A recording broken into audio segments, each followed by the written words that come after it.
go live.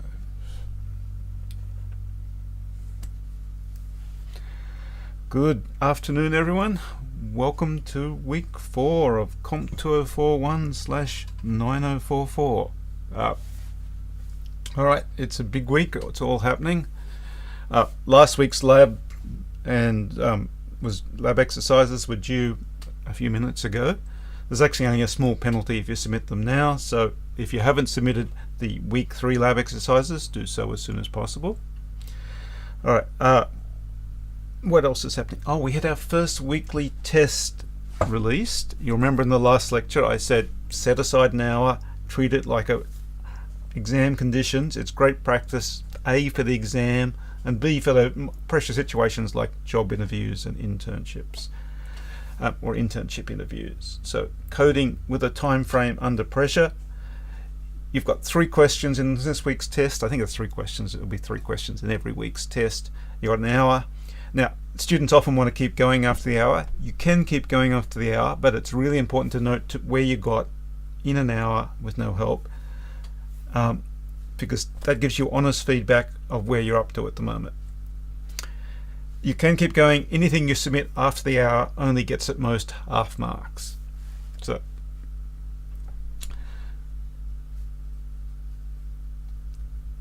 weekly test, and you've got until Thursday. I think it's 6 p.m. I can't remember. The deadline's in 6 p.m. Thursday to do that. So set an hour before then.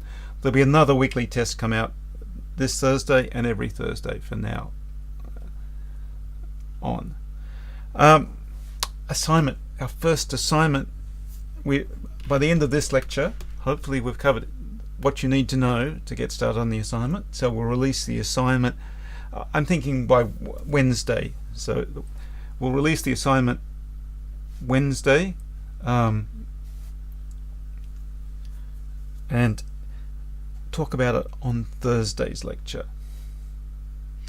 All right. So.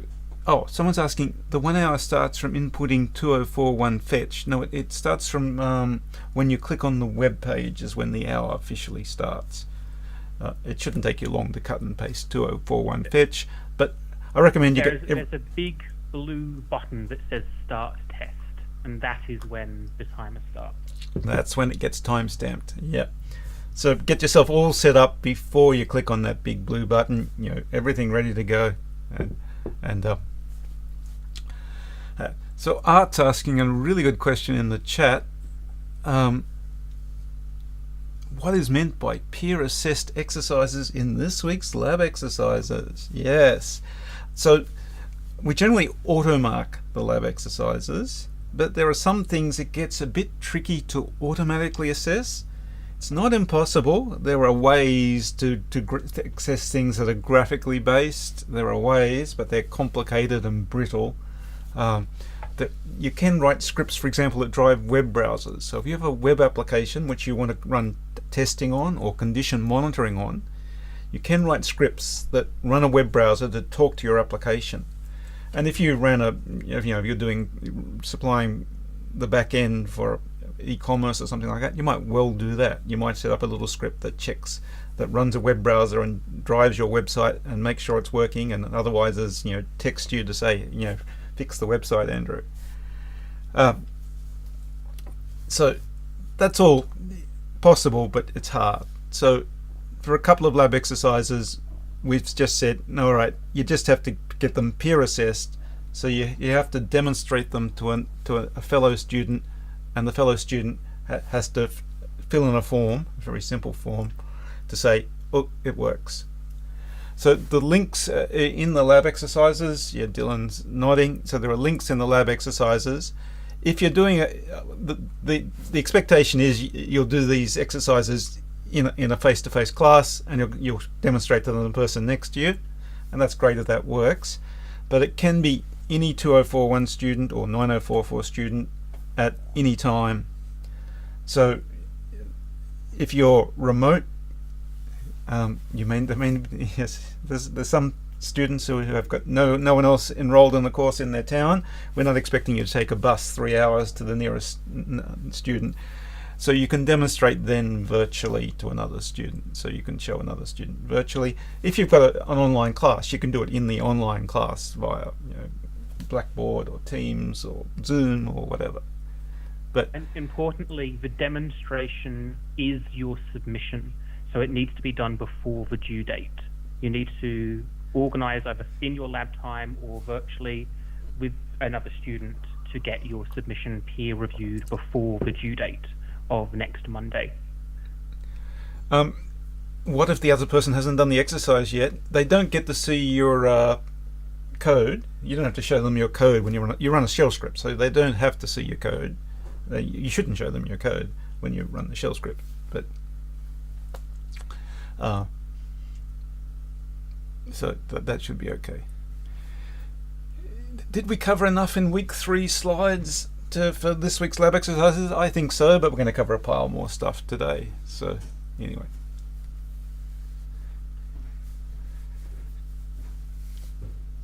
So we've got actually, Tim's asked a question. I answered it last lecture, but it's such an important question. I'll answer it again. The difficulty. So 3 questions in the weekly tests. If you get 3 out, amazing, fantastic, I'm incredibly happy. You're heading for a high mark in the course. Maybe you can get a HD distinction. So if you can get 3 out in an hour working by yourself. You get 2 out, great. That's fantastic. You still may get a high mark in the course, actually. Wouldn't say you couldn't still get a high distinction. 2 out, great. 1.5 out, yeah, that's okay. You're in the middle of the class. There's several hundred people like you. Great, you're doing well. That's okay. Keep working. You get 1 out. Yeah, certainly don't slow down. I would expect if you're coping well with the class to be getting more than 1 out. If you can't get one, if you can't solve 1 question, then that's sort of alarm bells. That's not good. If you can't do any of the 3 questions in the hour, you should be thinking about what extra you can do, devoting more time to the course. You're struggling at the moment. Students get back on track, but that's the feedback I'd get from it. So yeah, I wouldn't panic from I think you can't do even 2 questions, but if you can't do 1 question, yeah, you should be worried. All right, I think we should move to some topic now. On screen is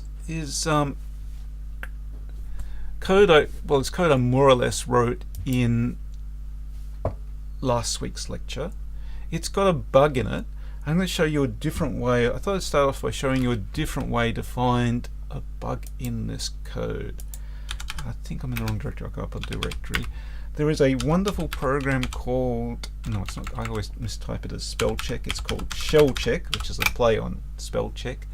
And I can say spell check to lower.sh, and it will do a great thing. It will go and find bugs in my code. And it does it not by running the code, but by just inspecting every line of the code. Now, and it's spotted. It's pointing out a few possible issues. Sometimes the things it points out are not necessarily bugs; they're possible weaknesses. And other times, well, you never. The nature of the thing is it can't be 100% sure with most of the things that it points out whether they're bugs or not. But then maybe I can't be 100% sure they're not bugs either, and I want to fix them anyway. So there's a problem with testing. Sure, with a small shell script like this, it might not be so bad, but with a large program, it's very hard to ensure every line of code is even tested at all. So people if you go into testing, they use coverage tools that check what lines of your code were executed, and then run the testing suite and try to check that you've got 10,000 lines, every last line was executed by some part of the testing suite. And even there you're thinking, well, just executed once, that's not much of a test for a line of code. So this gives us a different dimension of testing, a different dimension of checking, a different way of finding bugs, and it's likely to find bugs that testing doesn't.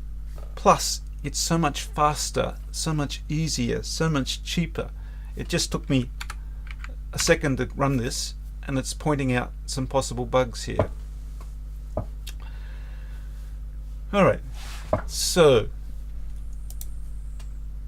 online and shell check's not too bad. Some of these tools are just impossible to use if you're a beginner programmer. Some of these static analysis tools, these checking tools for some languages are hard to use even if you're quite an expert programmer. But shell check, they've tried to make it something you can understand as a new shell programmer. So it's saying for that line, double quote to prevent globbing and word splitting. No, it's not that line, it's this line. It's worried here. I've said $lowercase file. And it's saying, Andrew, if that variable has spaces in it, it will get split up into two words, and that's not what you want. Or if it's got asterisks, it'll get file matching done, and that's not what you want. Because you've got to put double quotes around it. So it's saying that, I can put double quotes around it, and that will go away. Alright, it's also giving me a subtler error there. It's saying when you convert uppercase to lowercase here, it's not going to work in some circumstances with other languages. That gets really complicated. But we can put that in there. I wonder if it points out there that now that I'm globbing when I don't want to glob. Oh yes, now it's telling me, Andrew, those square brackets you put there to go to TR, they're actually shell globbing. They may not do what you want. So there we go. I'll put some square brackets. So it's pointed out two significant bugs in my program, which I can fix quite easily. And that doesn't mean this will find all the bugs in my program. It's just an easy way to find some bugs. And the quicker we find the bug, the earlier I find the bugs, the less cost it is. You'll find that out as you get out to, many of you will go to companies and write code first, maybe as interns. If you find the bug, it's just like that. If maybe the testers find the bug, there's a lot more to and fro, but that's okay. If the customers meet the bug, it's like 1,000 times worse for you. Every level away from you, the costs go up by about 10 times. So finding something with a tool like this just could save you days of hassles. Well, not just you, maybe your manager who won't be happy about it as well. Two important notes about shell check. First off, if you're using it on CSE, you need to run 2041 shell check. It's not installed globally. It's something that the 2041 account provides. And the second thing is, I think Andrew's actually using an older version, and the one that we provide actually has even nicer output than what Andrew has there, and it prints out the line itself that has the error and underlines the problem for you. Wait a minute, I'm going to install the latest version and check on that. Alright, I'm going to come root and install the latest version. And well, I don't have any bugs anymore though to check. Alright. Wait a minute, I'll put a bug back and see if Dylan's right about it. I want to do that for a reason, by the way. I don't know, I'm still getting it the same style. Alright. One thing I wanted to highlight here is Dylan said, maybe the latest version of shell. It is the latest version. So I can install, if that would have installed the latest version of shell check on my Debian system, if there was a later version. That's how easy it is to install Debian packages. We'll talk about that much more later in the course. That's foreshadowing, as they do in TV series. All right.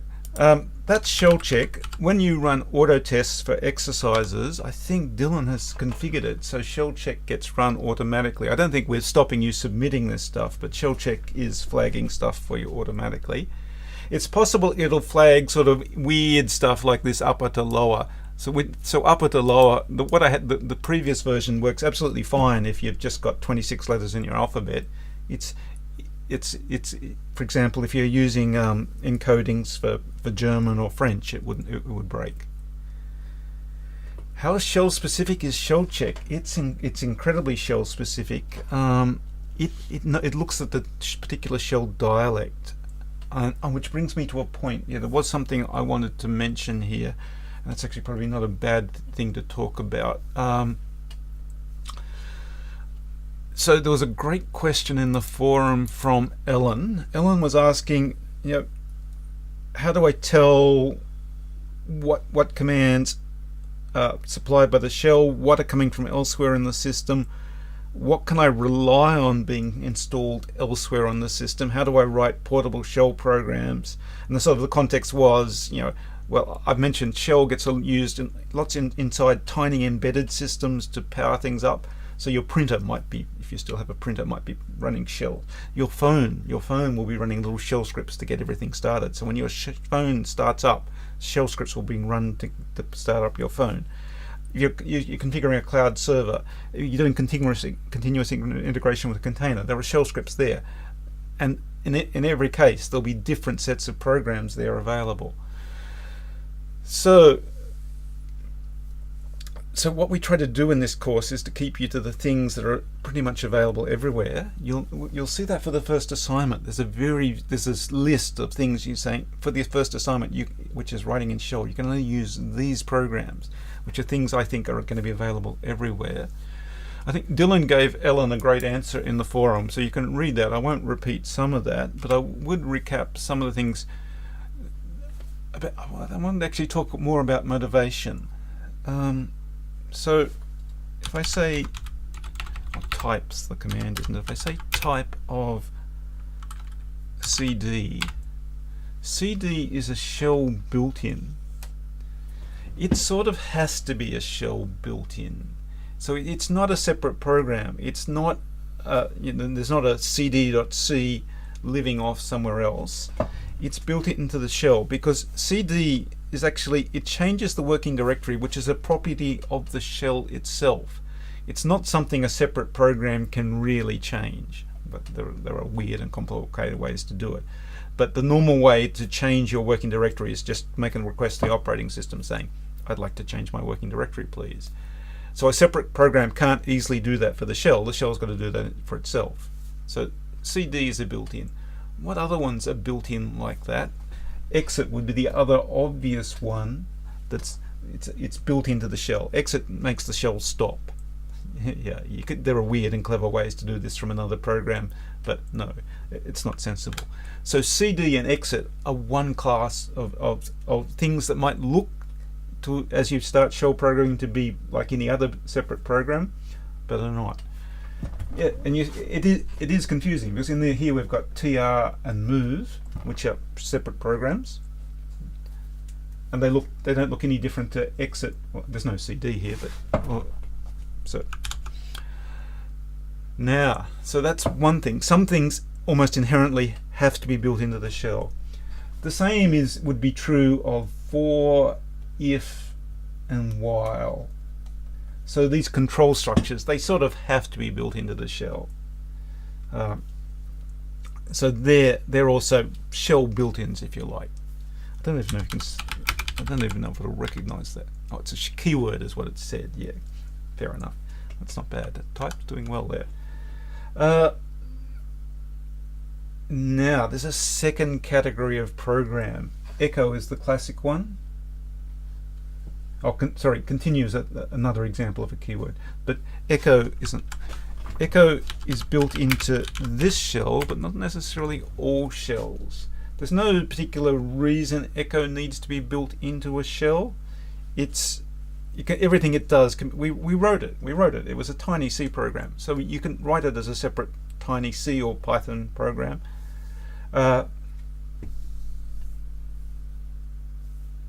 It's done for efficiency. There's a cost. There's a cost of launching a separate program. You really want to know about that cost? We covered a bit in COMP2041, but do COMP2041, do operating systems with Kevin, and he'll talk for ages about the costs of launching programs. So because echoes run so frequently, the people who did the shell said, well, for efficiency, to make things faster, we'll build it into the shell. What else is built into the shell? I think you were saying printf's built. Yeah, it is built into the shell. That's another little program, a very useful little program that's built into the shell. True and false are built in. Sorry? True and false are built in.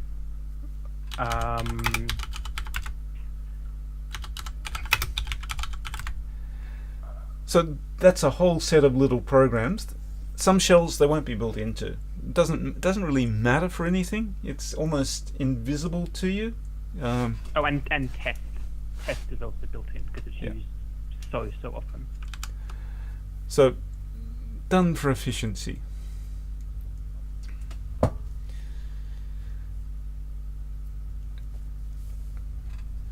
Yeah, what shell do we have? Yeah, interesting question. So I have a Debian system, so I think bin sure will be a link to Dash, which is a POSIX compliant, or more or less POSIX compliant shell. And that will be what we're insisting you use for the assignment.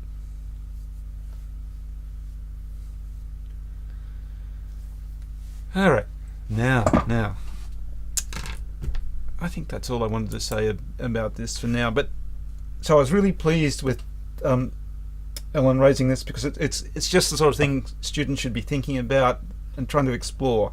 And there are no easy answers here, and sometimes I'm learning things about these things every time. But as long as you've got to be aware of these things, so you might see something you don't quite expect, and you think, is that a built-in in this shell, or is it not built in this shell? Maybe you've configured a little container and true stops working or something like that. Oh, there was one more thing I wanted to show you about this program. It still has a weird bug there. So move, you're thinking, well, what could go wrong with move? Let me give you a clue about what could go wrong with move.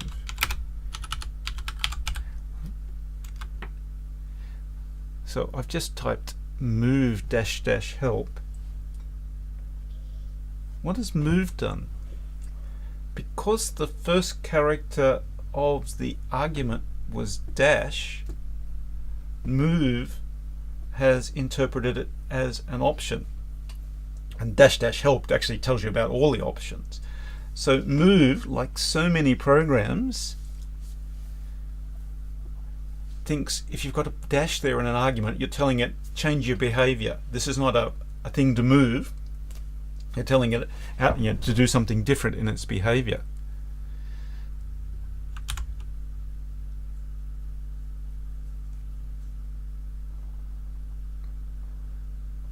I don't think it's listed. No, it's not listed in any of the options. But usefully, to avoid this problem, for when we're shell scripting, I'm worried that a file name might start with a dash. We can say -- That means no more arguments after here. So that means even if our file name happens to start with dash, you've got a file called, I don't know, -andrew -hello or something like that, that won't break the script.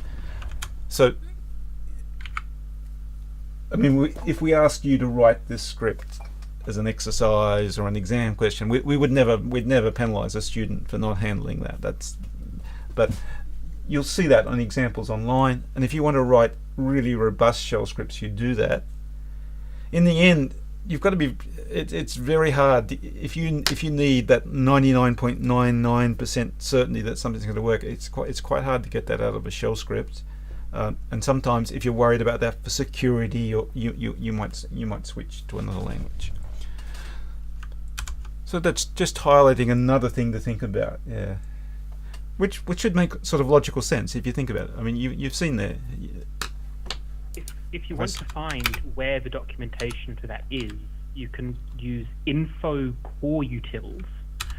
Core utils is the package that provides a lot of these programs, and it has a shared info page.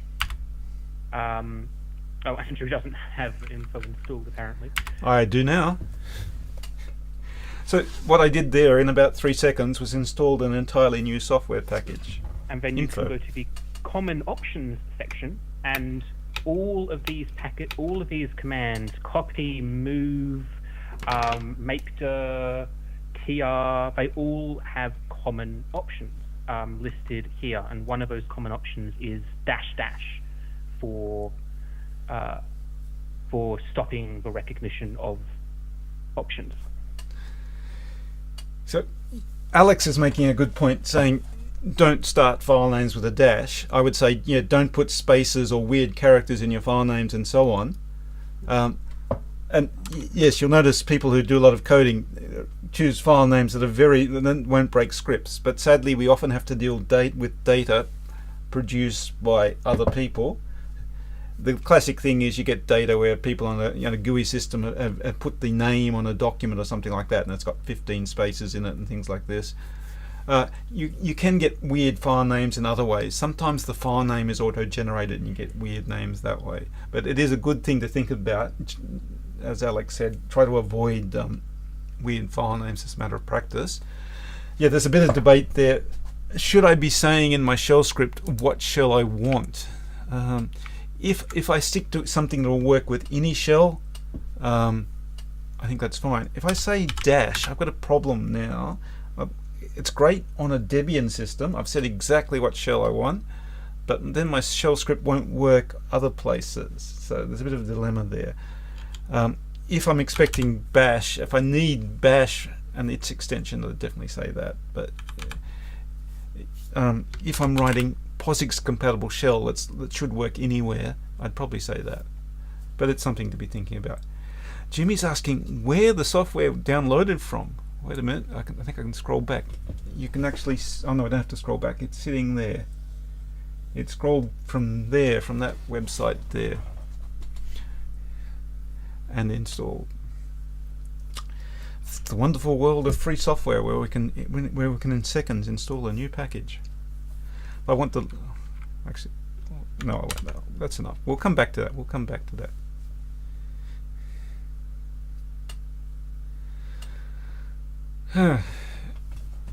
Tim's asking about data going through a pipeline. It's complicated is the short answer, but data does flow through before the first program finishes. So a pipeline more or less executes in parallel, more or less, depending on the programs. But you can experiment and test that yourself, Tim. Alright, I think I have another problem to work on. Oh, I do. I like this one. Sorry, I haven't got it set up, but let me grab it. I want to test out the C compiler on my system and see if it can compile a 1,000-file program. This may sound a little stupid, but it's actually classic place you'll see, the sort of thing you'll see with shell scripts is you may be working somewhere where everything's, say, in Rust, but you'll write shell scripts to create testing data. Or so I've got a bit of a start here. I've got a shell script that creates main.c. I'm just going to make sure it works.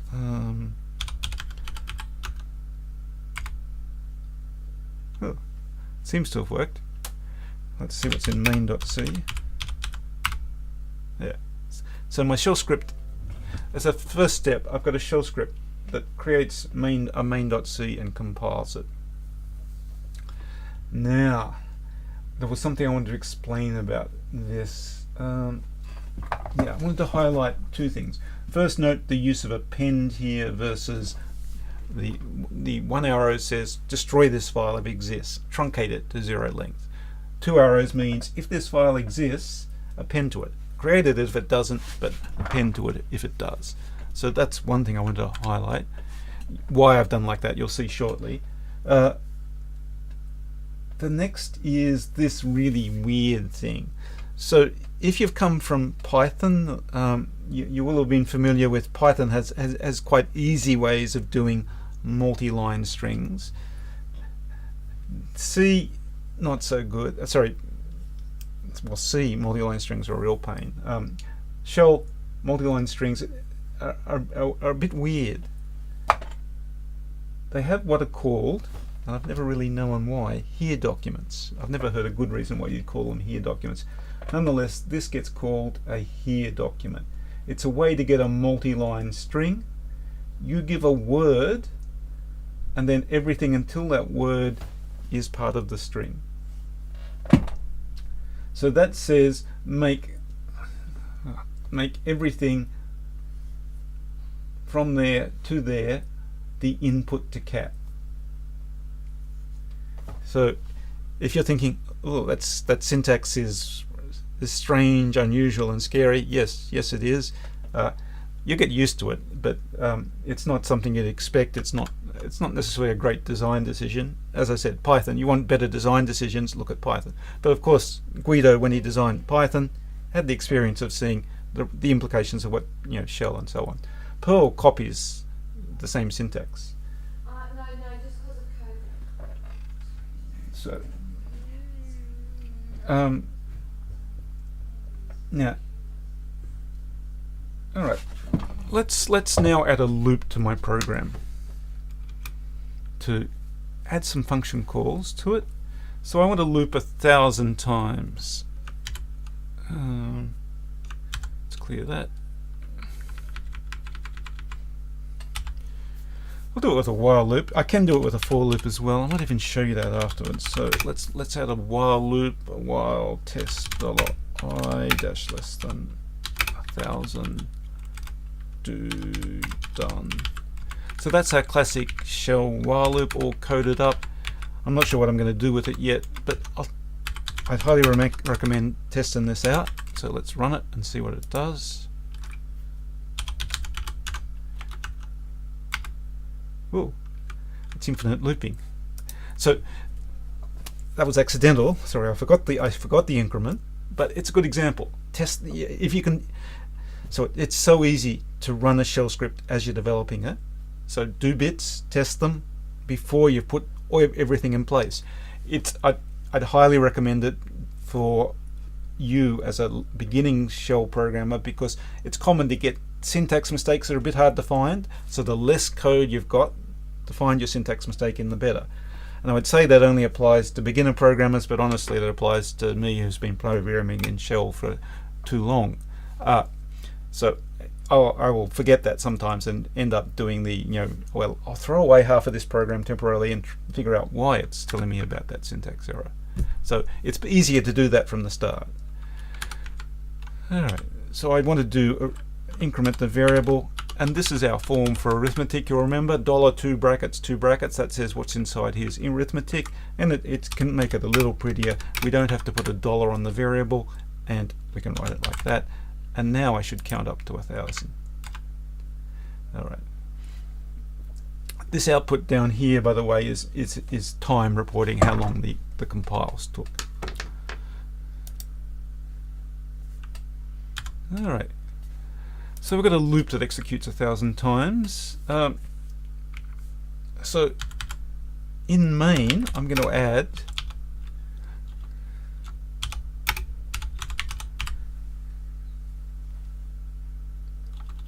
do the same trick again. I'll use a different marker.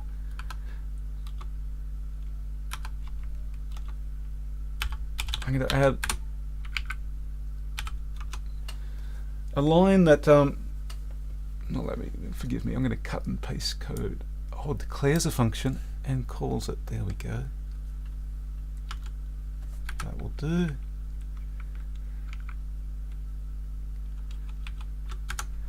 So what am I doing there? This is declaring that there's a function f$i, and that's calling the function and adding its return value to v. Let's actually try that out as well. There was something I really wanted to highlight about that. Redirection unexpected. There we go.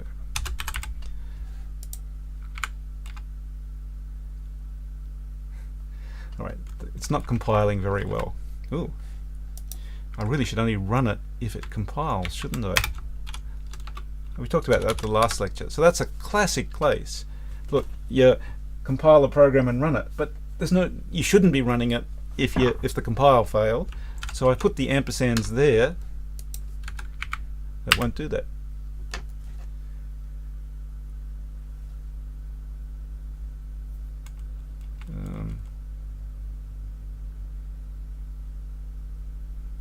Yeah. All right. Now, let's look at main.c if we've got the right thing. There's my code. So this weird C code, 1,000 lines of stupid C code, automatically generated, declaring a function and then calling it. So this won't get you any marks for programming style, but that's often the case with automatically generated code. I can check it out by giving it a -c to say compile it, but don't link it to anything. And saying, yeah, good code, Andrew. So I've generated a 2,000 line C program. Now, there was something, there was something really important here. If I put dollar and a variable in here, like double quotes, so like double quotes, in between double quotes, if you say $A, the dot, it gets replaced with whatever the value of the variable A is. In a here document like this, that also happens. So the $I gets replaced with the current value of the variable I. So that gave me what I needed over here with I being incremented. But often you don't want that. So you've always got to think about that if you're using this technique. Do I want expansion of dollar? If you don't want expansion, it's a strange syntax. But if you put little quotes around the marker, no expansion occurs. If you don't put those quotes, expansion occurs. Not saying it's good syntax, but it's a syntax, and you need to know it. Alright, so let me, as well as appending a call to a function, let's create a separate file. We'll just call it file $i.c, and we'll put into it some code. We'll put the function in it. What do we do in that?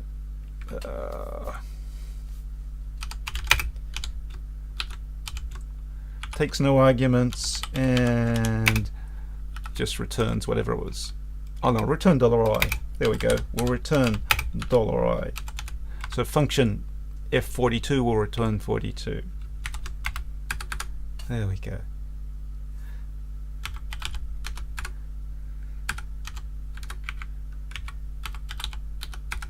Yeah. We might make this exit currently and look at what we've done before we do the compiles. Let's run it. Alright.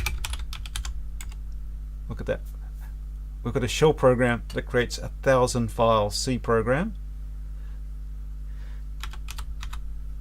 Let's try out CLang on just one of them. 820. Oh, it's an annoying thing. Alright. It says it compiles, it just doesn't have a main. That's great. Alright. How long does it take CLang to compile 1,000 files? A little while, apparently. That's a little scary, it's taking that long. So this is just the sort of thing you might do as a sort of torture test if you're a compiler writer. So you're building tools, you're building systems. Often you want to check things out in the boundaries before this happens somewhere else in the real world. So that's giving us a test compiling 1,000 files. And we'll get the answer. And that's the sum of the first 1,000 integers done in a very stupid way with a 1,000 file C program. Alex is saying, Andrew, put leading zeros in the file name. Yeah, that would make more sense. What is CLang? Clayton, where have you been? Well, hello Clayton, where have you been? CLang is a C compiler. Yeah, True. If you haven't done much C, you might not know about CLang. There is two popular C compilers on Unix-like systems, which are GCC and CLang. So if you've got a Mac or a Linux box or CSC servers, you'd be using one of them. DCC actually uses both of them. So that's what students have come through COMP2041 have used. Visual Studio has underlying a different C compiler on Windows to them. That would be the three most popular C compilers, I would think. CLang and GCC are nice in that they've got backends for a pile of architectures. So if you do embedded work or something like that, work on the SunSwift, you want to stop your solar car, you'll use one of them probably to write code to compile your C code for it. The little processes that sit around here. Now, there was something I needed to mention here. Something more I wanted to mention here. Well, maybe there wasn't something more.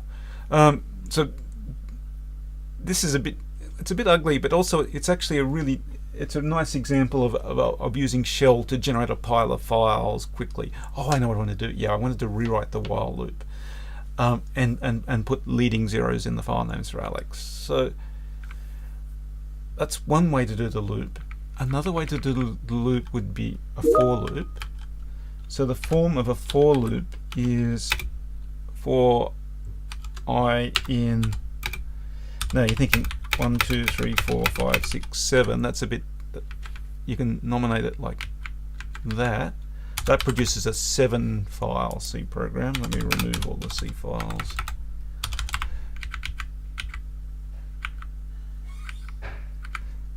What am I doing?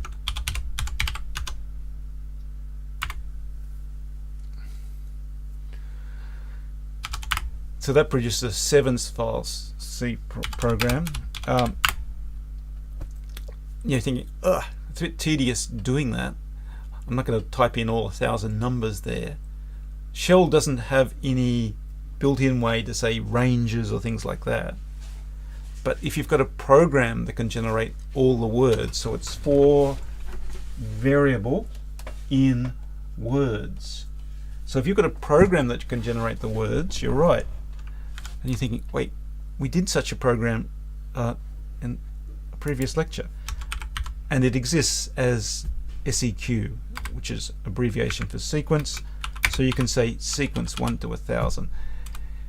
Now, if you're Ellen in the forum, you're saying, but Andrew, is SEQ going to be available on my platform if I want my script to work everywhere? Yeah, it's a good question. So if you're really worried about portability, you'd say with a while. This depends on bin seek existing. But we'll pretend it does. We'll pretend we're comfortable with that. Well, we'll say we're comfortable with that. If we can say $SEQ 1 to 1,000, then we've got our loop.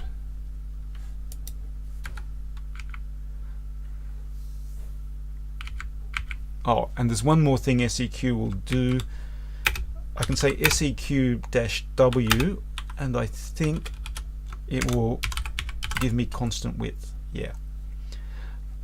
So that would be one way to get Alex's leading zeros, and we'll run that now. I'll remove the C files, run it, and get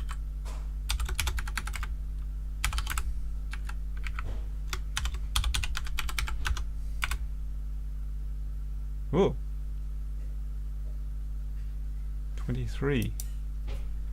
Oh, I know what the problem is. That's the problem. We don't need that anymore. Thank God for that. Explaining, if you've come through COMP1521, you should be able to figure out what that error message is. If you haven't, it will be scary and hard to understand. It's still scary, really, but there we go. So there we have a 1,000-file C program created with leading zeros. Oh, well, yeah. Why does Alex want leading zeros? What's the heart of that desire? That has a few. It's nice, and I guess the file links are the same. But the other reason we love leading zeros is if you put leading zeros on, then an alphabetic sort, a dictionary sort if you prefer, gives you the same ordering as a numeric sort. So that's really at our heart of why leading zeros are nice.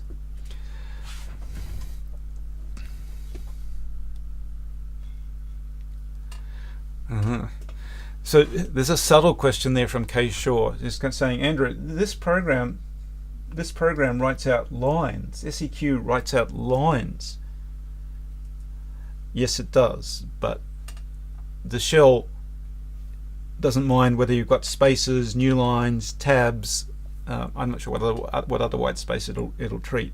It splits things up on words wherever it sees white space. So yes, SEQ is writing out new lines, but the shell is just saying, get its output, turn it into words, put the words there on the command line for the for loop. Space, tab, and new line by default, but it is changeable. All right. I have to keep moving on. We're going to set up a problem. We're not going to finish it. We'll take a break halfway through it, but we're going to work on it a bit.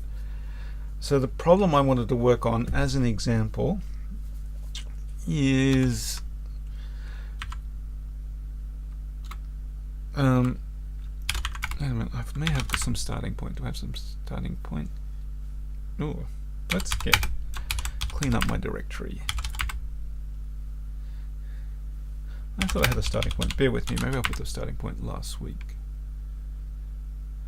Maybe I haven't. Alright, we'll start from scratch for it. Let me show you. In a file here, I have got supposedly assignments.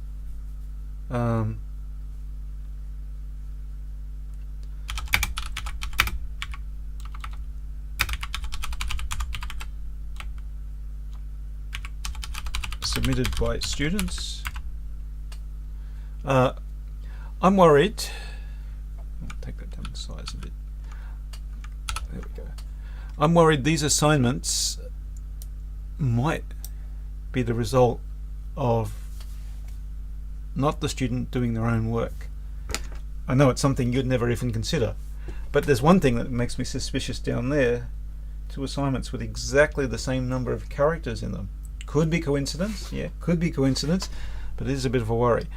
I'm thinking, alright, I know shell scripting. Maybe I can use the shell scripting to check to see if the 2 assignments are the same. How would I do that? How would I write a shell script? I call it check assignments. That would check to see if 2 assignments were identical. Start off like this.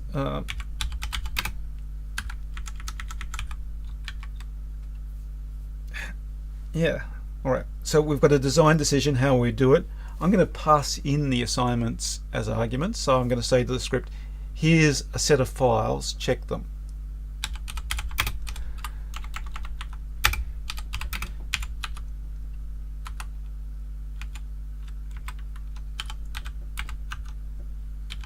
I can do something like this. I could like a nested for loop and do something in the loop. Let's write just something that echoes the 2 values.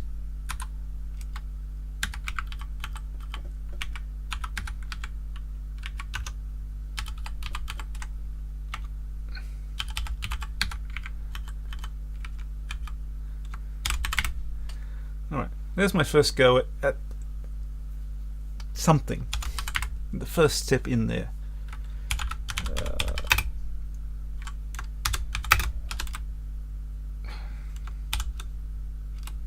Alright, let's try it out. Let's see if it runs round once for every pair of assignments.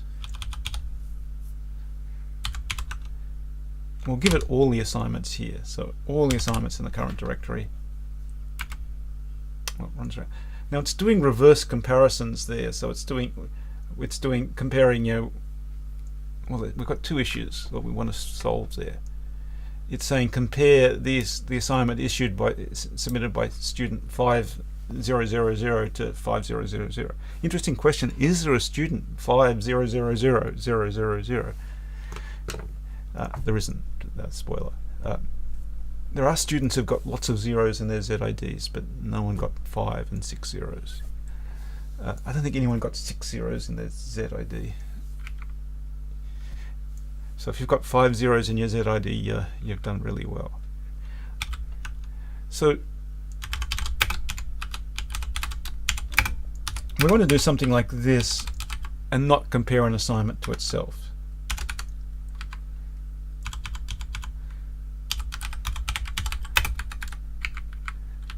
Actually, we'll do that. I'll show you that. So these are the comparisons.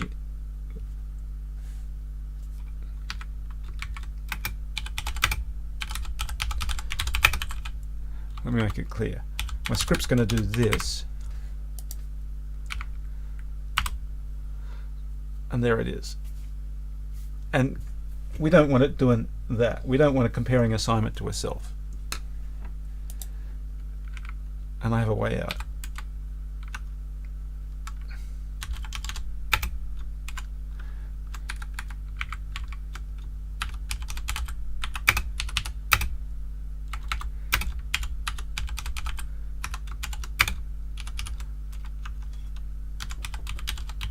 How about that?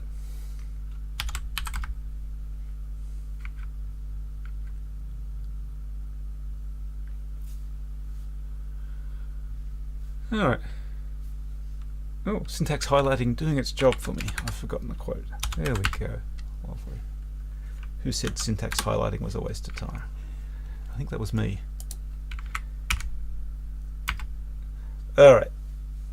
So, and that's a good highlight for all of this. Yeah, just because I don't like something doesn't mean you don't have to like something. So I don't particularly like syntax highlighting. Lots of programmers do, lots of coders do. That's fine. We can have different opinions about things. It's without it being an issue. Just something to remember in general. All right. That's avoided the comparisons to itself. Before we have let me show you something cute. I think this was actually pointed to me by a student long ago. I've been using this example for a long time in various forms. And I think it was a student that impressed me and pointed out this. He said, Andrew, change that, or maybe it was I can't remember. He or she, or they said, change that continue to a break and you'll make your program run twice as fast. And they were right. And you can think about why that works. So that avoids doing the reverse comparison. So that compares, that means sure we only check each pair of assignments once. So it doesn't compare assignment 2 and assignment 4 and then assignment 4 and assignment 2. It only does them in one order.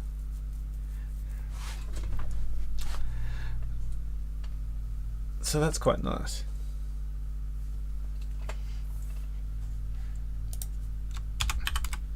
Tim's asking, is there a logic to ZID allocation? Yes, but it's not good. We actually had to get it changed. It was creating so many problems. So ZIDs used to get handed out alphabetically. So if you had students with the same name, they would then have a ZID that differed in 1 digit. And we're thinking, oh, why would you do that to us? So you're trying, I mean, the whole point of ZID is that names aren't unique. So you give, if people do have names that are identical, then you give them ZIDs that are almost identical. It was so stupid. We got that more or less fixed. There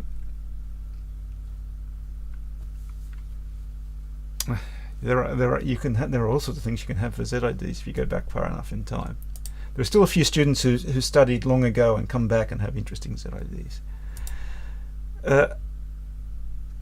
Right, I've got my comparisons. How would I do a comparison? Let me introduce a wonderful program for you, and we'll have a break very shortly after I introduce it. The enormously useful program, one of the most useful programs there are on Unix-like systems, compares two files and reports the differences. So I can say, compare two files, I can say compare this one and tell me what the differences are. And there are quite a lot of differences in. It can report its output in a few ways. This is default that says, oh look, line 1 is that and goes to that in this one. So in this one it's this, and in that one it's that. And there are lots of differences. This program diff is mostly useful when there are few or no differences.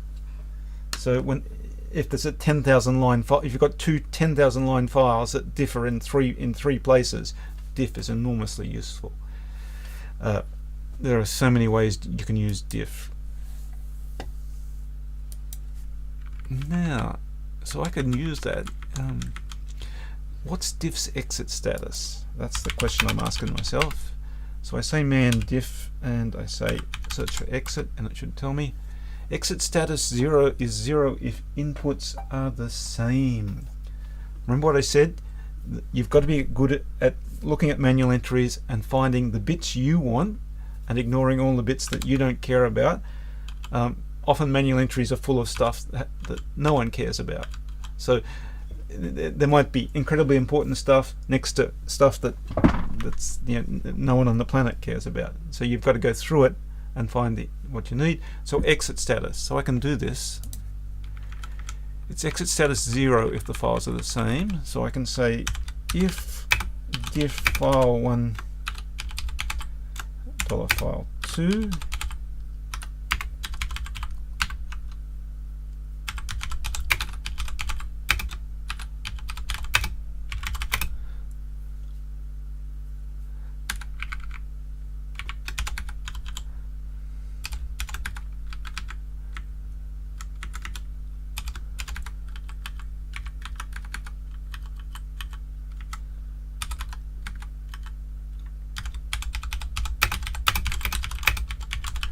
So there's my master plan. I'll run diff over all of these files.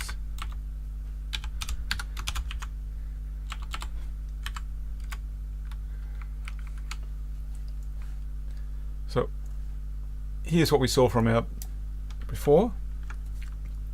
We can run diff for every pair. Some of you might have done the algorithms, you might spot that there is an issue there. If there's a very large number of files, what we're doing, the number of times we're running diff, if we've got n files, will be n times n on 2, basically, n squared on 2. If n's 1,000, that's getting, what's that, 500,000? May take a little while. We've only got a smaller number, so let's try it out. So let's /check assignments dot show. Oh, I didn't find any. Oh, because I've got to give it arguments. Oh. So what went wrong? Alright. Don't worry, we'll get our break soon. Let's spell check what went wrong. So shell check what went wrong. Warning. File is referenced but not assigned.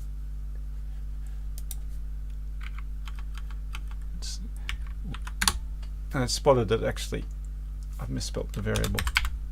Yeah, maybe you'd spotted that, but shell check did it for me.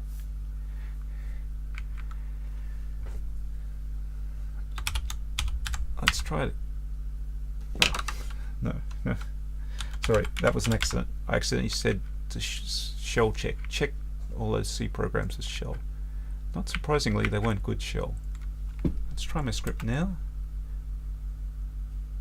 Alright, this is the output I wanted, that those two files look to be the same. I've got all this other output because diff is giving me all this stuff on stood out. So it's writing all these lines to stood out.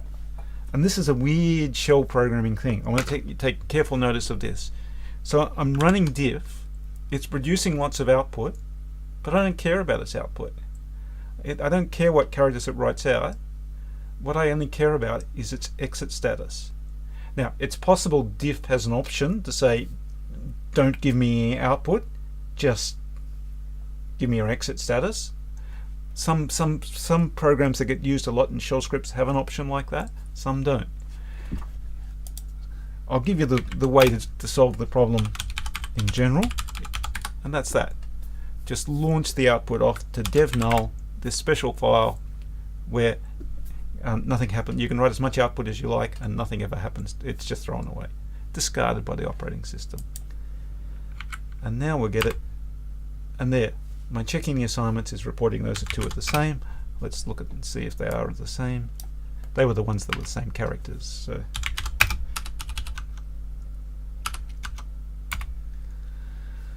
all right, now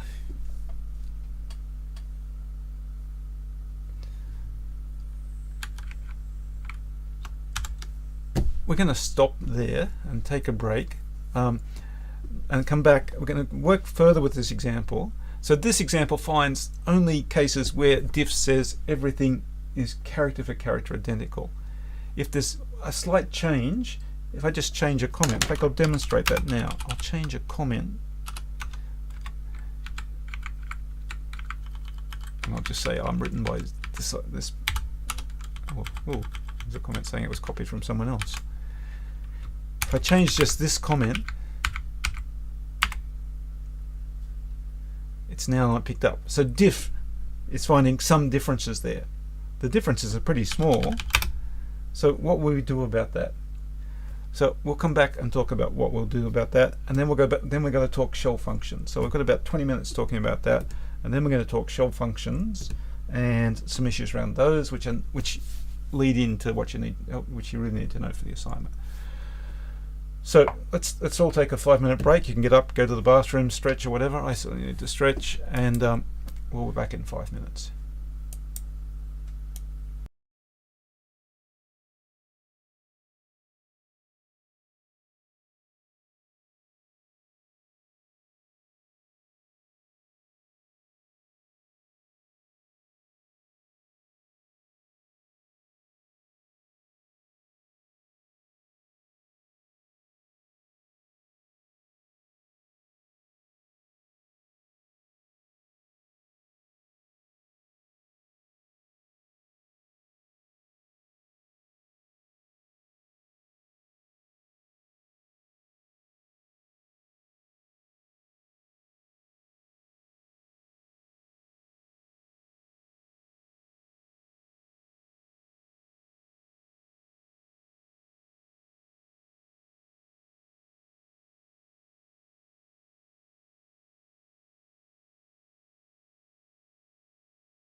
Welcome back, everyone. All right, so we're going to continue with this coding example for about another 15 minutes, and then we're going to talk shell functions, which is particularly relevant to the assignment. Well, no, it's important anyway, but relevant to the assignment. So there's my problem. I want to write a program that compares these assignments to see if two students have given me the same C code. And I've got two assignments, and one says this and one says that. And diff's saying, oh, different files, Andrew. How would you get around that? First, I should tell you that diff, remember I've tried to tell you, every time you do a string comparison, any language, not just shell, any language, you should be asking yourself, do I care about white space? Do I care about case, upper and lower case, every time? Because so often you don't care, and we introduce bugs by caring, or we make our programs less, we create problems by not thinking about that. So diff does have those options, which you want a lot of the time. So the options, I think, are -I, capital B and W, which say to diff, look, don't care about case, don't care about blank lines, don't care about white space. And that would be better options to use there. But diff doesn't have an option saying don't care about C comments. So that's a bit too nichey for diff. So those options, we'll use them all the time. In fact, when you're using diff, you'll use one or more of those options more often than not. If you're just doing a bare diff, you should be thinking, am I sure I want that? So I had to have a shout out to Paul, who in the chat, who actually had the solution using cat and variables, and yeah, what Paul's suggesting would work pretty much the same as what we've got there. So good thinking, Paul. You were definitely thinking on the right track. So it's just an alternative. Diff gives us an alternative way of doing it. Using diff has lots of uses, so I definitely wanted to introduce diff for that reason. But good thinking about putting the tools together that we've shown you already about dollar brackets. So that's nice. All right. So how do I solve that problem? Well, let's show you my scheme. What about I get rid of shell C comments, which I can do with sed. So I can say to sed, replace any C comment with nothing, and I can say do that from file 1 into, what do we call it? I don't know. I'll call it temp1. There we go. A temporary file, that's what that is. And I'll do the same thing for file 2. And then I'll diff the two temporary files.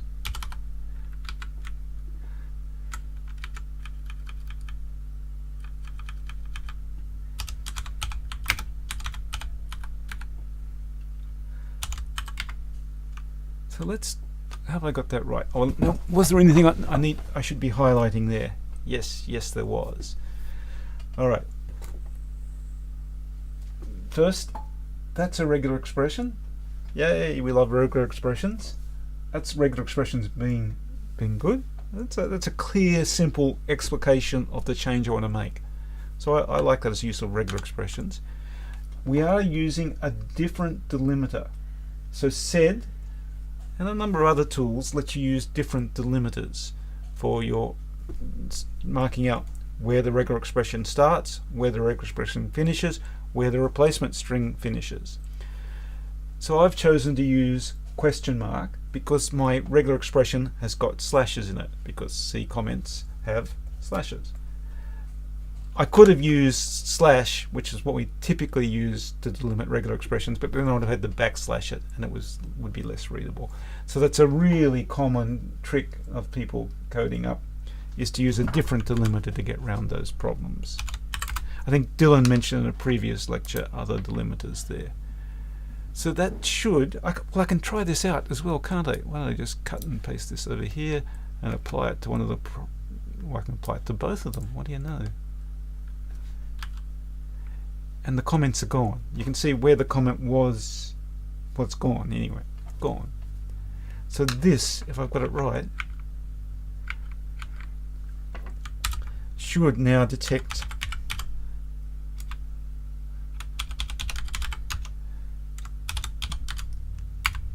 oh, it's found another pair. So these two assignments look to be the same, and those two look to be the same. What about that? So that's quite interesting. Now let me show you. Question we got from the chat, Andrew. What about multi-line comments? What about multi-line comments? How would I remove multi-line comments? You could do that in SED. There's a trap here, by the way. Can / occur anywhere else in a C program? Yes, it can. It could occur in a string, couldn't it? So that would remove things that weren't comments. Does that matter for our application?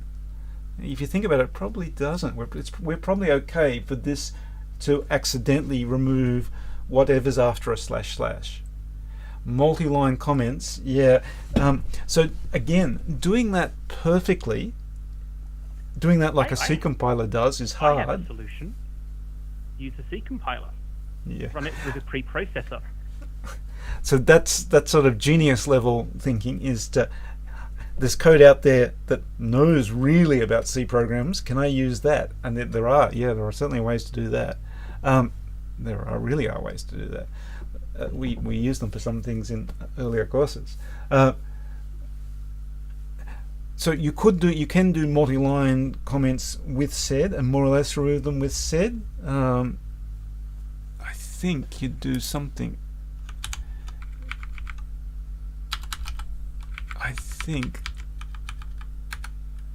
Oh, you're testing me out.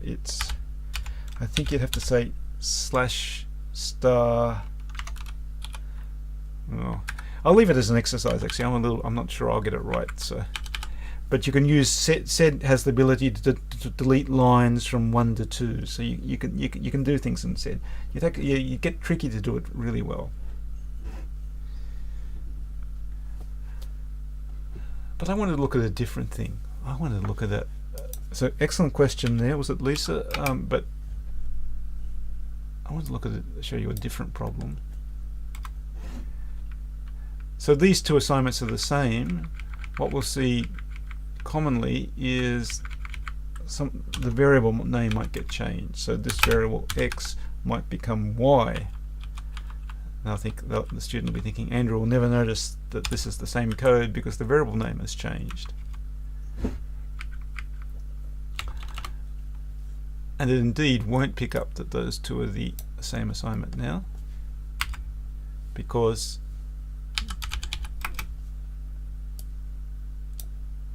well, in fact, let me show you an issue. Oh, where did those two files come from? This is not something good shell scripts do. It's left behind two files. We'll talk about that more in a second.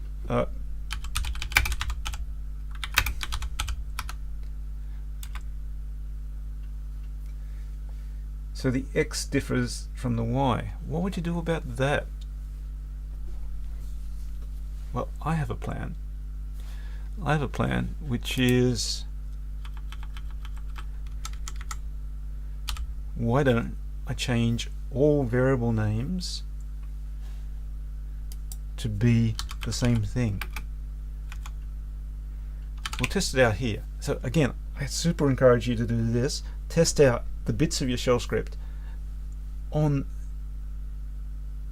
individual commands. And sometimes it takes a bit of work. Sometimes there are earlier steps in the processing and you have to fake them. Do it. It can be worth the couple of minutes spent faking them to then try it out, see what happens, and debug every bit in isolation. So people sort of do a lot, and then they won't even, and rather than spend 5 minutes setting up a good testing scenario, we'll spend 3 hours trying to find a bug in the hard way. False economy. So what I'm going to try and do, I want to replace, what's the syntax of a C variable? You crash out C programmers. What exactly can I have in a C? What can the first letter of a C variable b. It can be little a to little z. If we're not following style guides, it can be a capital letter. It can also be an underscore.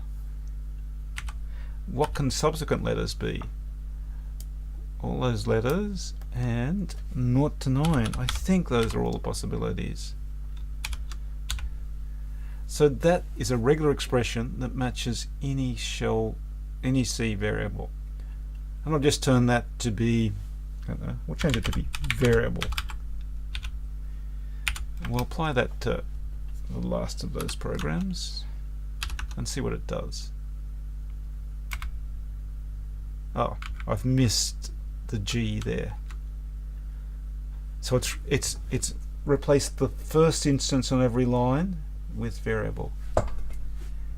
But I want to replace every instance.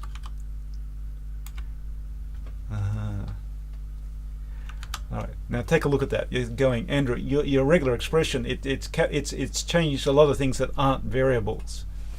So it's changed words in comments, it's changed the hash, the include and hash include. It's changed lots of things that aren't variables. True. So this is far, far from a legal C program. Does that matter for our purpose? Yes, nice joke, Alex. Does that matter for our purposes? There's just no hope of compiling something like this. We've lost all sense of C-ness, all structure of C-ness. But for our purposes, maybe that doesn't matter. What we're trying to do is see if we've got the same program. So maybe the sameness is still there, the uniqueness. And if after this transformation two things are identical, then there's a problem. We'd have to manually check that, but it's a possibility. So I'm going to implement that. I'll get it back. What was my... That's my regular expression, so I can just embed my regular expression here.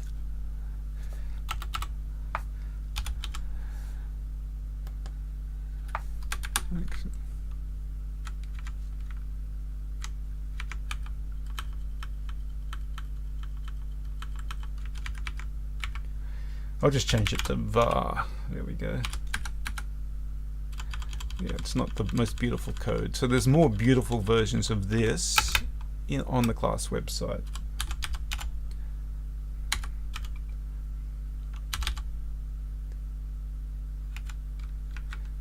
But I think I've implemented the change. Let's try that out.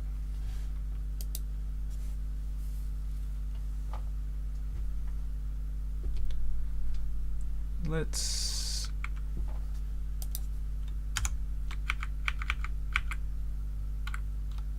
just run it on all the ones, see what it finds.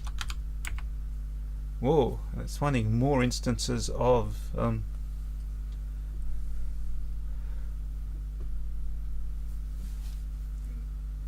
common work. So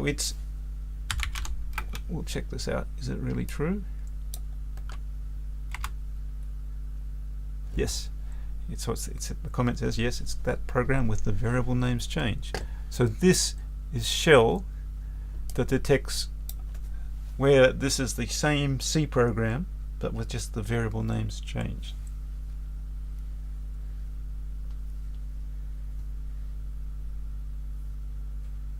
Lisa's asking, could you use the COM command? COM needs sorted input, so sort of no and sort of yes. You could sort the input and use COM. Predefined threshold, though, yeah, that's clearly what you might be looking at. If you do these transformations and it's a 500-line program, and after the transformations there's still two different lines, that's still a bit worrying, isn't it? So rather than looking for completely identical, maybe a threshold where you did that. How would you do that? You could get the results of the diff, put it in WC, and if that number of lines was different, was below say 10, you could do something. I'll leave that as an exercise. There was one worrying one I wanted to look at here.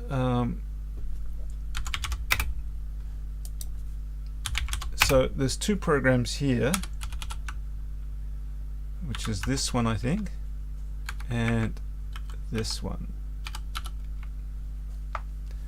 All right, they're almost identical except for the ordering of the functions. So this one has r prime and then main, and this one has main and then r prime. Otherwise they're identical. Now, one possibility here would be to follow the approach that Dylan talked about. You could get the front end of a C compiler, and CLang is just like that, and get it to shake out the function call tree for you and order it. That's just the sort of thing the compilers do. And you could I wasn't suggesting we go that insane. I was just suggesting we use the pre-compiler to remove comments. Oh. Is what I was suggesting. Oh, that's true. But yes, definitely the way you'd want to do this is you want to compare the abstract syntax trees of a program and not the actual program itself. So I should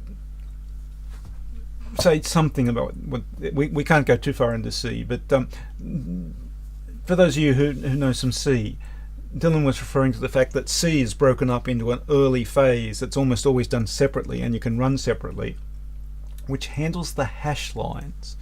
And one of the things it does is it throws away comments when it handles the hash line. So we could use it, so it handles hash defines, hash includes, and throws away comments. We can use that. But I was referring to the fact that there are ways to hook in to further deep down in the complicated world of compilers and do that. But I've got a simpler idea. What happens if I put a sort there? We can try it again. What happens if I then pipe that to sort? Again, we've gone further away from the notion of a C program even further. But now, well, we'll try it out. We were worried about this one and this one. After sorting, I think they're the same. So I could just tuck a sort in there.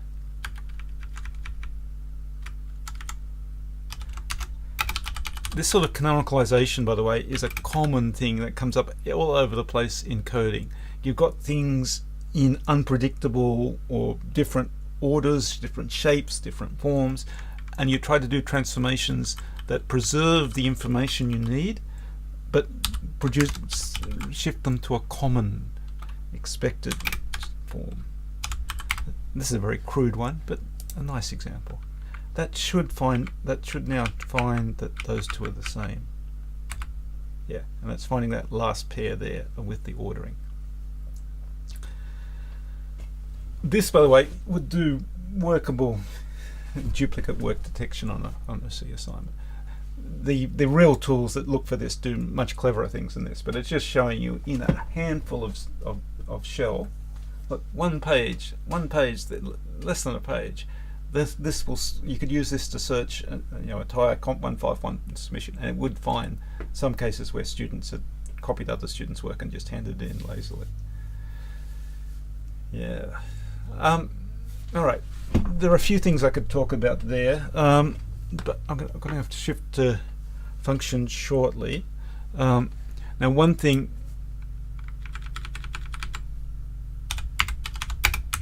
we should clean up.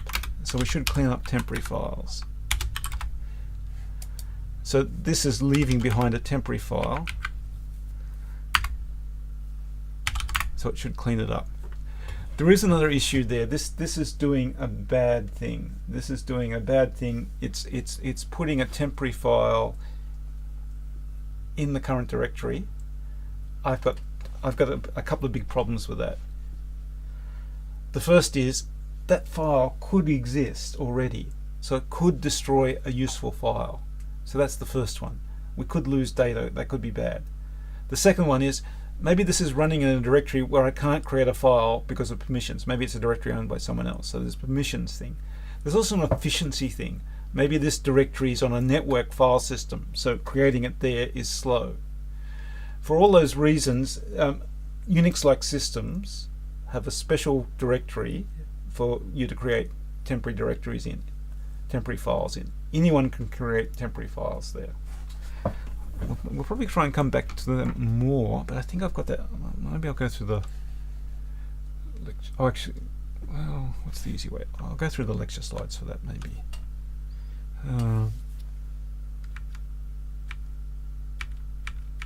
we've seen all of this. Alright, this is a crude way of getting a temporary file. Let's say put it in /temp and use my process number as part of the file name. If I don't do this and I have two versions of the script running, they'll overlap. There are still significant issues with this, but this is much better than the previous version. So that's using the /temp file system. I think we've got a better version of this. Do we have one using maketemp? Oh, this is one. So you can check out these versions on the class website. This is a nicer way. Oh, this one cleans out strings as well. I hadn't seen that. So that's cleaning out strings as well. You can read through all of these.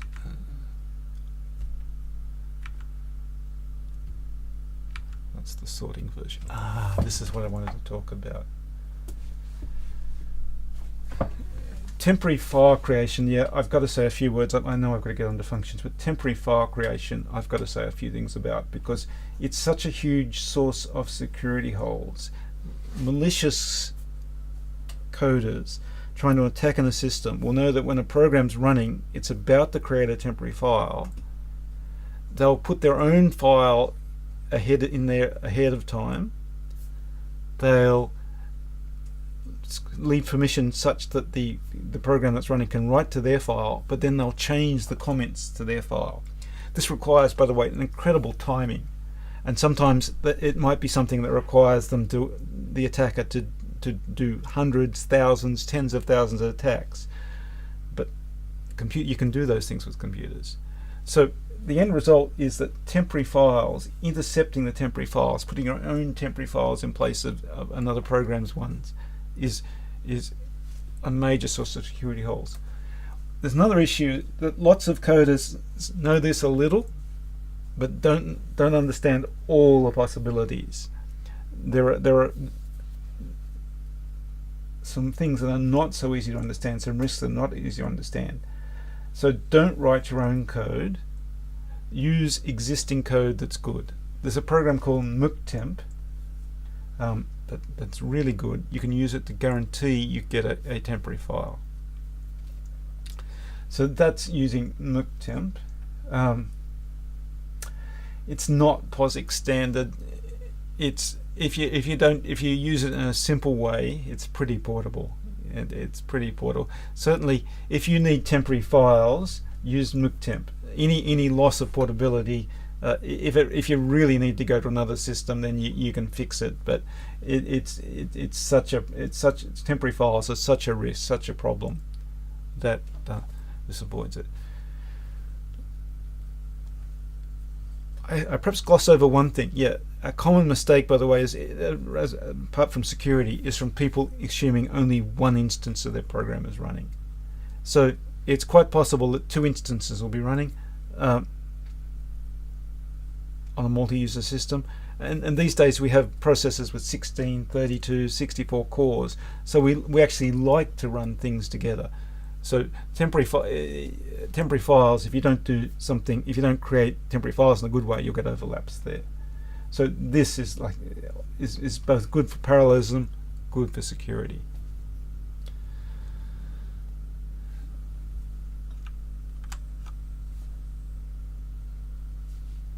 This is an easy way to say to the shell, whenever you exit, for whatever reason, remove the temporary files. It's called a trap. It's sort of an ugly mechanism, but even if your shell script is interrupted, for example, if you type Control-C, that says pick it up there and remove the temporary files. So you'll see that a lot in shell scripts. Yeah, the .xx tells COMP2041 fill that in with random letters, essentially, to give me a unique name. You don't have to supply this, because you could. COMP2041 will just give you a unique name, but it gives you, it makes it obvious to people looking in the temp directory who's creating this temporary file. All right, I have to get the functions.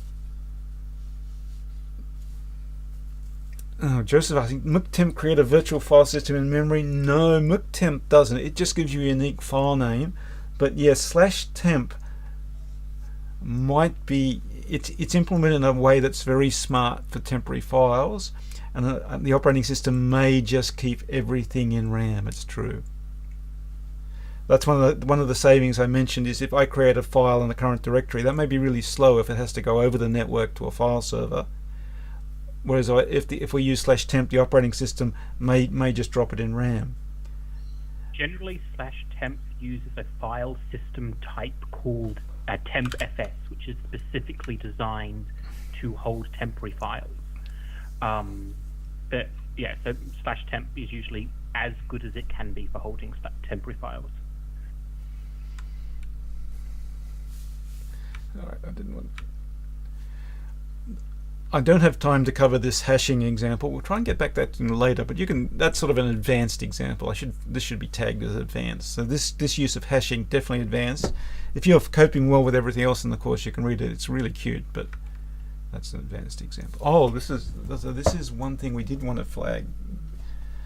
So all right, so we're back to covering a couple of shell features that are useful in shell programming and might be useful in the assignment. The first is the shell case statement.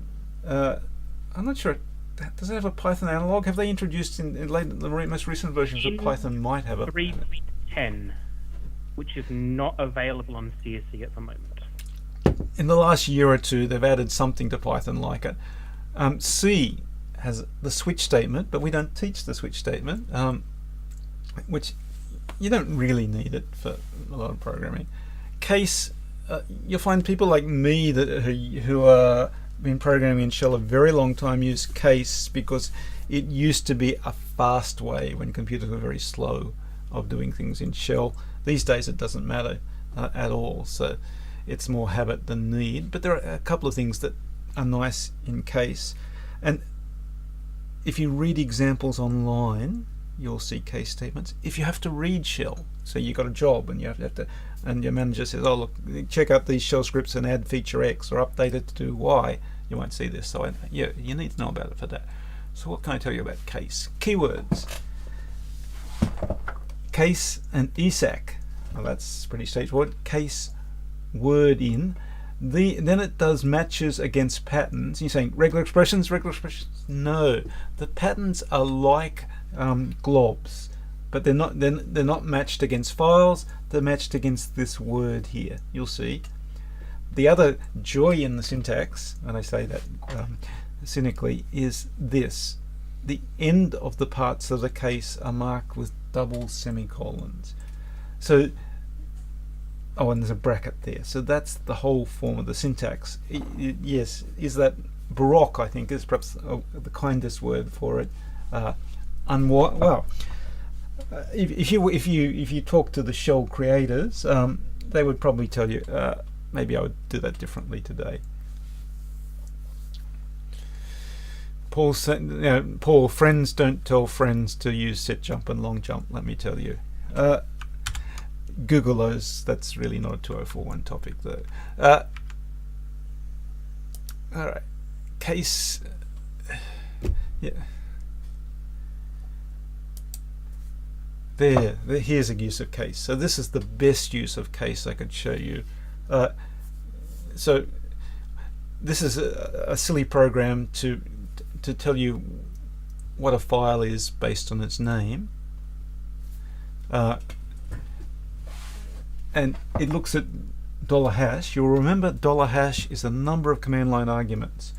So if you say 0, it says, oh look, you forgot to supply the argument, and 2 semicolons. That error message is going to stood out. There is a way to put it on stood error with redirection. The next one says if this matches this pattern, say the file name is that, otherwise do that. So that's using a case statement with 3 patterns. So these things do globbing the same way as file globs elsewhere in the shell, but they're matching against whatever this is, which is a number. In this case, we put a file name there, and then we said if it matches star.c, say this. If it matches star.h, say this. Star.o, say this. If it's just got one letter, say that. By default, say that. Note the use of semicolons. Do you have to use case for the assignment or anything you write? Well, not really. You can do everything you want without it. So it's more you need to know about this because you may see it. Rather, you need to be able to read it, not necessarily write it. Yeah, you could go through this course quite happily, never write a case statement, but as you need to be able to read this.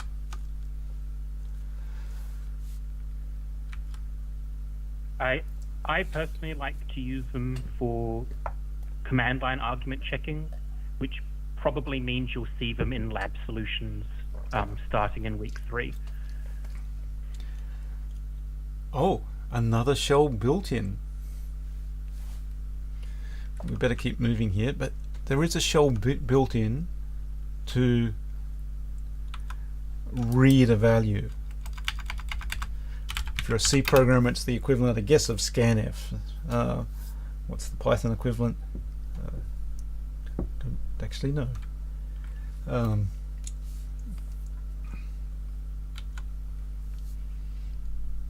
Input. So I can say read var. Read will now read from standard input. I type this. And if I just give it 1, I get it all together. But I can actually do and put in. And if I do echo $D now, it will contain 4. So it will split up its input if I give it more. You can experiment with read with what it does. It can be made to do simple uses. So it's great for the shell script that needs to do a little bit of reading from standard input. If you need to do a lot of reading from standard input, you maybe really should be thinking your choices there about language. Is shell the right language? If you have to do complex lots of input processing. So it's pretty common for a shell script that configuring a system to need to ask the user 2 things. So yeah, you should use read for that. I think I've got an example of that. I hope I've got an example of that. No. That's doing cat with reader. Where's my example? Oh, yeah, alright, that's an even simpler example. We can. So this one, this is yeah, okay. In miniature, this is what you might see a lot in shell scripts. So the shell script would go on to do a pile of things, but it might be asking you, do you want to do this or that, and then go off and do 100 things. So it just needs one thing from you. So here I'm asking, do you like reading shell? Note the use of the -n to say no new line, and I read the answer and do one of a number of things. Now let's try it out. I think I can copy it to my current directory. Bear with me a second.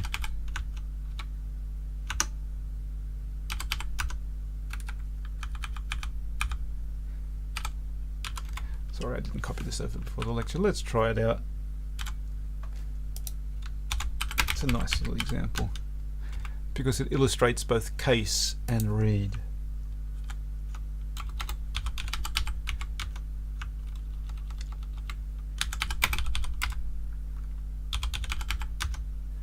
There we go. So I can say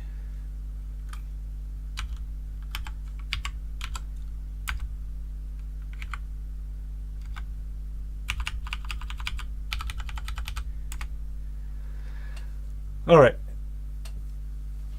note the use of the glob pattern there to match anything starting with Y or anything starting with N, uppercase or lowercase. You'll see lots of code like that.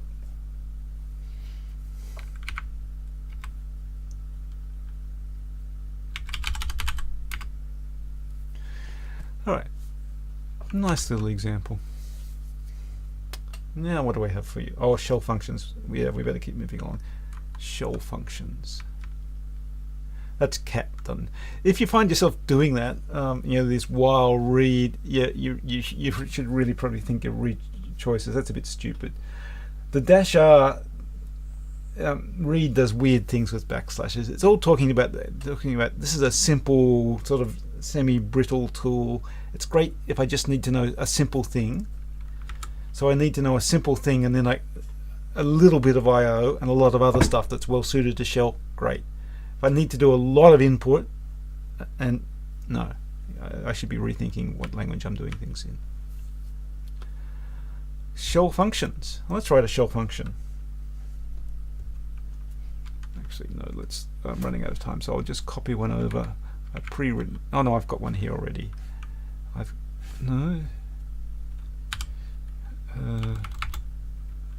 Sorry, let me get I have a pre-written example which I'll just copy over because we're running out of time and I do want to do this today. That's the one. I'm just copying repeat message as a nice example of a shell function to what directory I'm in. And let me put it up. Now, here's a classic shell function. Function name, 2 brackets that are always empty as far as I know. Brackets. And a function body.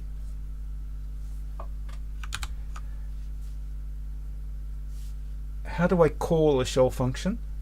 It looks exactly like executing a program. Shell functions are really a way to give a name to a series of commands. So they're nice for if I've got a common set of commands I need to execute in a few places. That's fine. But if my program seems to need 40 functions, no, not shell, probably. How does a shell function get at its arguments?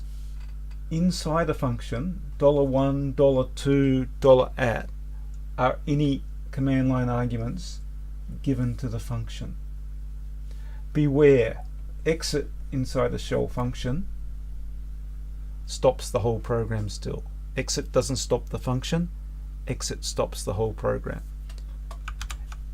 If you want to just return from the function, new keyword, return. Classic use of functions would be a usage message or something like this, a message that your logic means you need to repeat 3 different places in your program, or an error message or something like this. You might call a function. So it may just be a few lines of code, might be 1 line of code, but you need to invoke it in a few places. What about if the function is a built-in program name? I shudder to think about that. I'm not sure what happens there. If it's a keyword like if, it doesn't work. I believe functions are processed first, so it will overwrite a built-in.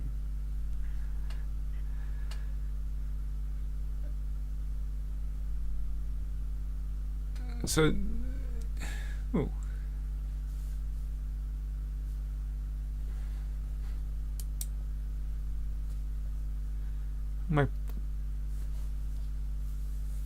There's an issue here, isn't there?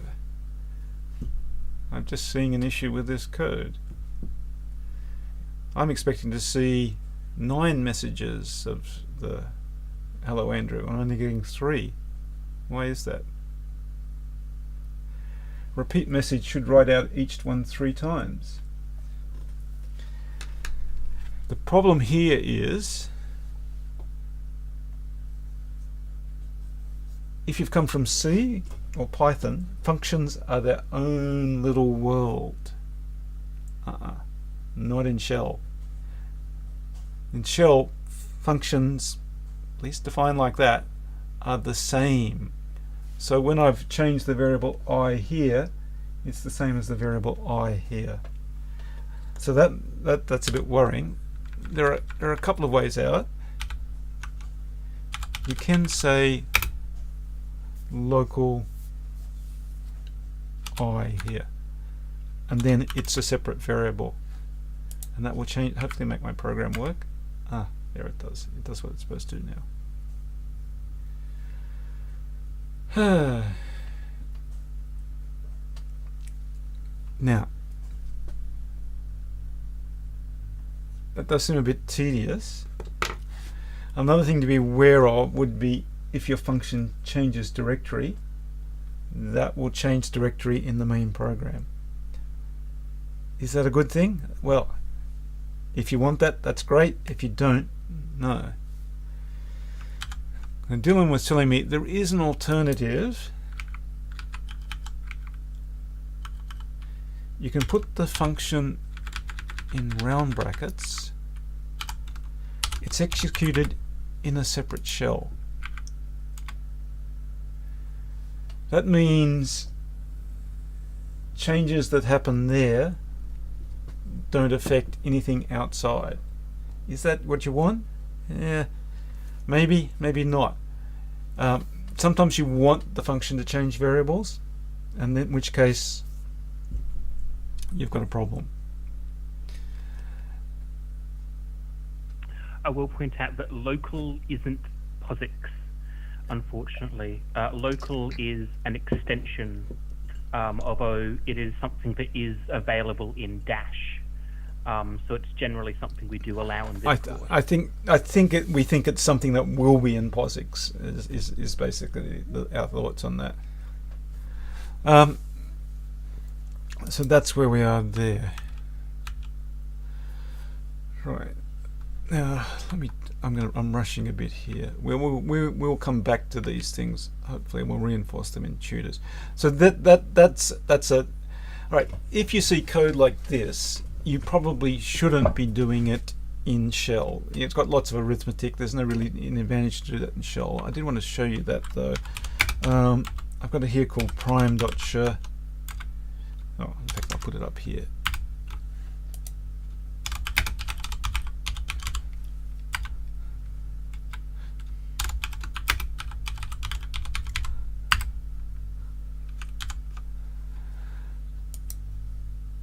That's got the same bug in it we saw before. It's got overlapping variables. This time it means it doesn't terminate. There's an I here and an I there. The code wants them to be separate variables. I can fix that by at the top saying, and you probably should do, well, yes, you should do this. And now we have, so it's a nice example. This is incredibly slow. I'm guessing this is probably 10,000 times slower than the equivalent C program. You can go out and measure it yourself. That's what I'd guess. Does that matter? It took 0.2 of a second, 0.1 of a second. So it's okay to have some arithmetic in your shell program and for it to run slowly if it's just some arithmetic. Maybe it doesn't affect the speed of your program or not. If you've got, but if your main purpose is arithmetic, that will be more clearly, easily, and accurately expressed in another language. But just needing to do some arithmetic is not a reason to abandon shell. I just wanted to highlight one thing. We'll come back to this.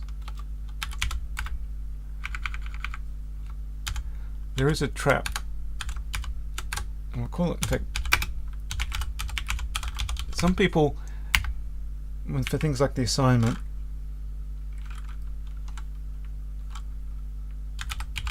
have come up with a clever idea of in the assignment you've got to write a few shell scripts.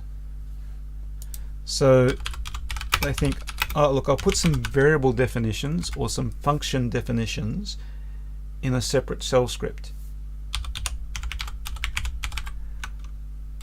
And then they'll run the script from their shell script. But if we check now, the variable hasn't been set. The variable set in this separate shell script, it's its own little world. The same would apply if there were functions here as well. We wouldn't have those function definitions. So let me just show you. Let's add a function definition. Hello.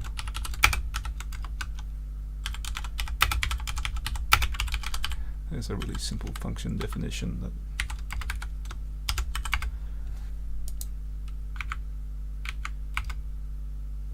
what have I done? Oh, yes, I can see what I've done. So I run this script, but I won't have the function definition. There is another thing I can do. I can say this. The dot there means source. Don't execute this. Read its commands. Don't execute it separately. Read its commands and run it in the current shell. And now, if I echo the value of constant, and if I say hello, I'll have a hello function.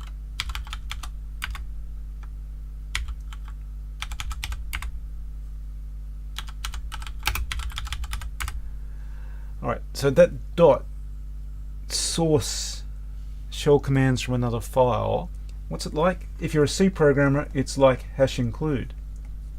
So it's sort of like that's like doing a hash include.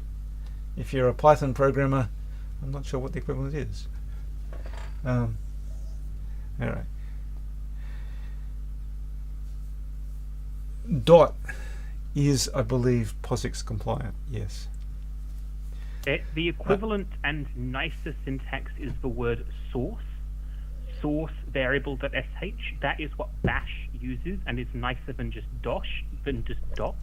But that is not POSIX. For some reason, POSIX decided that dot is good enough. Yeah, I agree that dot is perhaps not great syntax, but it is what it is. All right. Apologies, we've had to rush. We will. We're going to give you more on shell, but it may have to wait. And we'll do some. There'll certainly be opportunity to ask questions in the forum. Some of this is covered in tutes. And next week's tutes and labs will be the opportunity to ask things relevant to the assignment.